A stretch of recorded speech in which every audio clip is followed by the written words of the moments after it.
मध्य पूर्व में जारी संघर्ष अब दुनिया की अर्थव्यवस्था पर सीधा असर डालने लगा है। लाल सागर यानी रेड सी में सऊदी अरब के झंडे वाले एक ऑयल टैंकर पर हमला हुआ है। यमन के हूती विद्रोहियों ने इस हमले की जिम्मेदारी लेते हुए दावा किया है कि उन्होंने मिसाइल और ड्रोन से सऊदी के जुड़े जहाजों को निशाना बनाया है। इतना ही नहीं, हूतियों ने सऊदी जहाजों के खिलाफ नेवल ब्लॉकेड यानी कि समुद्री नाकेबंदी का भी ऐलान कर दिया है। इस घटना के बाद दुनिया की सबसे अहम समुद्री व्यापारिक लाइनों में से एक बाब अल मंदेब स्ट्रेट पर खतरा और बढ़ गया है। कच्चे तेल की कीमतें उछलकर $94 प्रति बैरल पहुंच गई हैं। शिपिंग कंपनियां अपने जहाजों के रास्ते बदल रही हैं और दुनिया भर में ऊर्जा संकट की आशंका फिर से गहराने लगी है। तो आखिर रेड सी में हुआ ये हमला कितना बड़ा है? बाब अल मंदेब क्यों पूरी दुनिया के लिए इतना महत्वपूर्ण है? और अगर लाल सागर और हॉर्मुज दोनों समुद्री रास्तों पर संकट बढ़ता है तो इसका असर भारत समेत पूरी दुनिया पर क्या पड़ने वाला है? आइए विस्तार से समझते हैं। नमस्कार, मेरा नाम है ऋचा पराशर और आप देख रहे हैं वन इंडिया हिंदी। रेड सी यानी लाल सागर में हालात लगातार तनावपूर्ण होते जा रहे हैं। ताजा घटनाक्रम में सऊदी अरब के झंडे वाले ऑयल टैंकर एंसेलिया पर हमला किया गया है। रिपोर्ट्स के मुताबिक यह हमला सऊदी अरब के रेड सी तट पर स्थित अल शुकैक के करीब 70 समुद्री मील दक्षिण पश्चिम में हुआ। बताया जा रहा है कि जहाज पर एक प्रोजेक्टाइल आकर गिरा जिससे टैंकर में आग लग गई। हालांकि जहाज के चालक दल ने समय रहते आग पर काबू पा लिया। राहत की बात यह रही कि इस हमले में किसी चालक दल के सदस्य की मौत या फिर गंभीर चोट की खबर नहीं है और ना ही अब तक किसी बड़े पर्यावरणीय नुकसान की पुष्टि हुई है। लेकिन ये हमला केवल एक जहाज पर हुआ हमला नहीं माना जा रहा है, बल्कि इसे पूरे वैश्विक ऊर्जा तंत्र के लिए चेतावनी के रूप में देखा जा रहा है। यमन के हूती विद्रोहियों ने इस हमले की जिम्मेदारी लेते हुए दावा किया है कि उन्होंने मिसाइल और ड्रोन के जरिए सऊदी अरब से जुड़े तेल टैंकरों को निशाना बनाया। हूती संगठनों का कहना है कि ये कार्रवाई उनके घोषित समुद्री नाकेबंदी अभियान का हिस्सा है। हूतियों का आरोप है कि वर्षों से सऊदी अरब के यमन के बंदरगाहों, हवाई अड्डों और संसाधनों पर प्रतिबंध लगाए हैं। इसी के जवाब में अब वे सऊदी व्यापारिक जहाजों को निशाना बना रहे हैं। संगठन ने चेतावनी दी है कि जब तक उनके मुताबिक प्रतिबंध समाप्त नहीं होते तब तक ऐसे हमले जारी रह सकते हैं। इस पूरे घटनाक्रम में सबसे महत्वपूर्ण बात यह है कि जिस टैंकर पर हमला हुआ वो यानबू बंदरगाह से रवाना हुआ था। यानबू सऊदी अरब का सबसे महत्वपूर्ण रेड सी ऑयल एक्सपोर्ट का हब माना जाता है।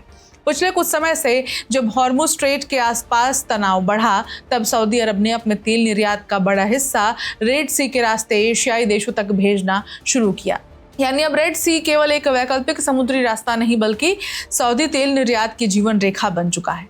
यहीं से मामला और गंभीर हो जाता है। रेड सी को हिंद महासागर से जोड़ने वाला बाब अल मंदेब स्ट्रेट दुनिया के सबसे महत्वपूर्ण समुद्री चेक पॉइंट्स में से एक गिना जाता है। यही रास्ता यूरोप, एशिया और मध्य पूर्व के बीच होने वाले व्यापार का प्रमुख समुद्री मार्ग है। हर साल हजारों मालवाहक जहाज और तेल टैंकर इसी रास्ते से गुजरते हैं। अगर इस मार्ग पर लगातार हमले होते रहे तो केवल सऊदी अरब ही नहीं बल्कि दुनिया भर की ऊर्जा आपूर्ति प्रभावित हो सकती है। हमले का असर अब बाजारों में भी दिखाई देने लगा है। कई अंतर्राष्ट्रीय शिपिंग कंपनियों ने अपने जहाजों के मार्ग बदलने शुरू कर दिए हैं। कुछ जहाज अब अफ्रीका के दक्षिणी हिस्से केप ऑफ गुड होप के रास्ते लंबा सफर तय करने पर मजबूर हो गए हैं। इसका मतलब है कि जहाजों को हजारों किलोमीटर अतिरिक्त दूरी तय करनी पड़ेगी।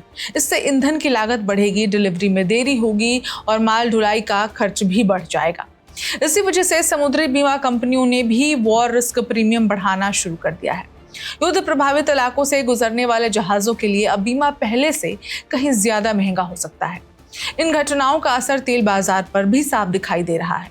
ब्रेंट क्रूड की कीमतें बढ़कर $94 प्रति बैरल के पार पहुंच गई। निवेशकों को डर है कि अगर रेड सी में हमले बढ़े तो वैश्विक तेल आपूर्ति प्रभावित हो सकती है। ऊर्जा बाजारों में सबसे बड़ी चिंता ये है कि अगर स्ट्रेट ऑफ हॉर्मुज और बाब अल मंदेब दोनों एक साथ संकट में आ गए तो दुनिया के लिए बड़ा ऊर्जा संकट खड़ा हो सकता है। स्ट्रेट ऑफ हॉर्मुज से हर दिन करीब 2 करोड़ बैरल से ज्यादा कच्चा तेल गुजरता है। दूसरी तरफ बाब अल मंदेब से भी लाखों बैरल तेल और बड़ी मात्रा में वैश्विक व्यापार गुजरता है। यदि दोनों समुद्री रास्ते लंबे समय तक इन पर बाधा आती है तो तेल की सप्लाई घट सकती है और कीमतों में भारी उछाल आ सकता है। ऐसी स्थिति में पेट्रोल और डीजल महंगे हो सकते हैं, विमानन उद्योग की लागत बढ़ सकती है, माल ढुलाई महंगी हो जाती है और दुनिया भर में महंगाई पर नया दबाव बन जाता है। भारत जैसे देशों के लिए भी ये घटनाक्रम बेहद महत्वपूर्ण है। भारत अपनी ऊर्जा जरूरतों का बड़ा हिस्सा आयातित कच्चे तेल से पूरा करता है। यदि अंतर्राष्ट्रीय बाजार में तेल की कीमतें लगातार बढ़ती हैं तो उसका असर घरेलू ईंधन कीमतों, परिवहन लागत और महंगाई पर पड़ सकता है।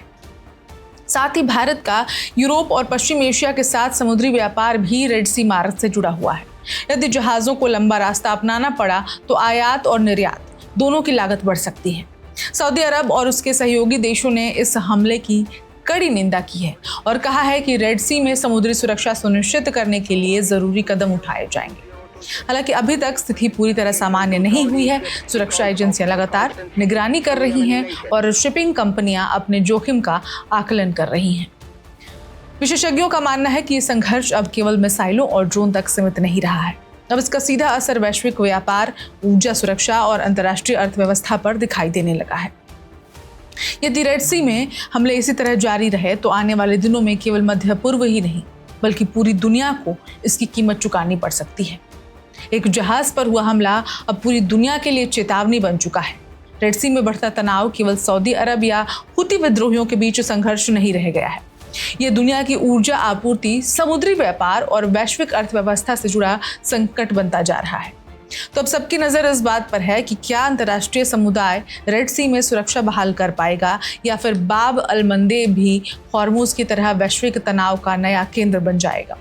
अगर ऐसा हुआ तो आने वाले दिनों में तेल की कीमतों से लेकर महंगाई तक इसका असर दुनिया के लगभग हर देश और हर आम नागरिक तक पहुंच सकता है। कुल मिलाकर लाल सागर में सऊदी झंडे वाले ऑयल टैंकर पर हुआ हमला केवल एक समुद्री घटना नहीं बल्कि ये पूरे पश्चिम एशिया में बढ़ते भू राजनीतिक तनाव का संकेत माना जा रहा है। हुती विद्रोहियों के दावे, सऊदी अरब की सुरक्षा चिंताओं और वैश्विक ऊर्जा बाजार की प्रतिक्रिया ने इस घटनाक्रम को अंतर्राष्ट्रीय स्तर पर बेहद महत्वपूर्ण बना दिया है। सबसे बड़ी चिंता यह है कि अगर बाब अल मंदेब और स्ट्रेट ऑफ हॉर्मुज जैसे दुनिया के दो सबसे अहम समुद्री मार्ग एक साथ असुरक्षित होते हैं तो इसका असर सिर्फ मध्य पूर्व तक सीमित नहीं रहेगा। दुनिया भर में कच्चे तेल की सप्लाई, शिपिंग रूट, माल ढुलाई की लागत और ईंधन की कीमतें सीधे प्रभावित हो सकती हैं। इसका असर आम लोगों की जेब से लेकर वैश्विक अर्थव्यवस्था तक महसूस किया जाएगा। दूसरी ओर सऊदी अरब, अमेरिका और उनके सहयोगी देशों के सामने चुनौती केवल एक टैंकर की सुरक्षा की नहीं है बल्कि पूरे समुद्री व्यापार मार्ग को सुरक्षित बनाए रखने की है। यदि इस तरह के हमले लगातार जारी रहते हैं तो अंतर्राष्ट्रीय शिपिंग कंपनियां अपने मार्ग बदल सकती हैं, जिससे व्यापार और ऊर्जा आपूर्ति की लागत और बढ़ सकती है। हालांकि इस पूरे घटनाक्रम में कई दावों और जवाबी दावों की स्वतंत्र पुष्टि अभी भी जरूरी है। ऐसे में दुनिया की नजर अब इस बात पर टिकी है कि क्या कूटनीतिक प्रयास तनाव कम कर पाएंगे या फिर ये टकराव और बड़े क्षेत्रीय संघर्ष का रूप ले लेगा। फिलहाल इतना साफ है कि लाल सागर में बढ़ता संकट केवल सऊदी अरब या हुती विद्रोहियों का मुद्दा नहीं रह गया है। ये वैश्विक ऊर्जा सुरक्षा, अंतर्राष्ट्रीय व्यापार और विश्व अर्थव्यवस्था से जुड़ा एक ऐसा संकट बनता जा रहा है जिसके अगले कदम पर पूरी दुनिया की निगाहें टिकी हुई हैं। इस खबर में इतना ही। नई अपडेट्स के लिए देखते रहिए one India Hindi. Subscribe to One India and never miss an update. Download the One India app now.